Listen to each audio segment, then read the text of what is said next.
ఈ first time డైరెక్టర్లు కాదు కానీ సినిమాలు ఎన్ని రోజులు తీసినా పర్లేదు, టైటిల్ పెడతానికి కూడా చాలా టైం తీసుకుంటున్నారు. హలో అంజి గారు. Hi sir. ఏమండి ఎలా ఉన్నారండి? బాగున్నాను సార్. సమ్మర్ వచ్చేస్తుంది, మన సినిమా రిలీజ్ చేయాలి. అరవింద్ గారు ఎప్పుడు కనిపించినా కూడా టైటిల్ ఏంటయ్యా అని అడుగుతున్నారు. కొంచెం ఆ టైటిల్ ఏదైనా పెట్టండి సార్, ప్రమోషన్ స్టార్ట్ చేయాలి. సార్ నేను టైటిల్ అడుగుతున్నాను సార్. మీ కష్టం పగవాడికి కూడా రాకూడదు గురుగారు. మీరు ఎన్నిసార్లు అడిగినా కూడా చెప్పరు కానీ ఒక్క నిమిషం ఉండండి, నేను హీరో గారిని కూడా లైన్లో తీసుకుంటాను. అదే చెప్తే హీరోయిన్ కూడా లైన్లో తీసుకోండి సార్. వీటికి మాత్రం తక్కువ ఉండదే. నేను క్యాజువల్గా అన్నాను సార్. నేను సీరియస్గా తీసుకున్నాను.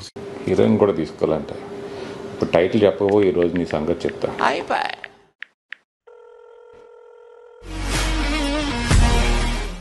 నితిన్ గారు. Hi sir. అమ్మా సారిక. హాయ్ పన్నివాసు గారు. డైరెక్టర్ గారిని ఎన్నిసార్లు అడిగినా కూడా టైటిల్ ఏంటి సార్, టైటిల్ ఏంటి సార్ అంటే ఇదిగో అంటారు అదిగో అంటారు, టైటిల్ మాత్రం చెప్పట్లేదు. అట్లీస్ట్ మీరిద్దరని అడగను. హాయ్ అంజి గారు. హాయ్ నితిన్ గారు. ఇది నేను చెప్పిన టైటిల్ కదా సార్? చెప్పేసాను సార్. అయ్యో ఇది మీరు చెప్పిన టైటిల్ కాదు బాబు, ఇది వేరే టైటిల్. నేను చెప్పిన టైటిల్ కాదా? మారిపోయిందా? కొత్త టైటిల్ ఏంటి సార్? ఆయన్ని. ఇదేంటి ఏంటి? ఓఫో, షూటింగ్ అప్పుడు ఎలానో చెప్పలేదు, ఇప్పుడైనా నా కోసం చెప్పండి ప్లీజ్.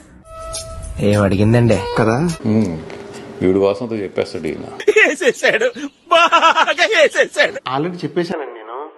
చెప్పేశాడా? మన మూవీ పేరే ఆయన్ని.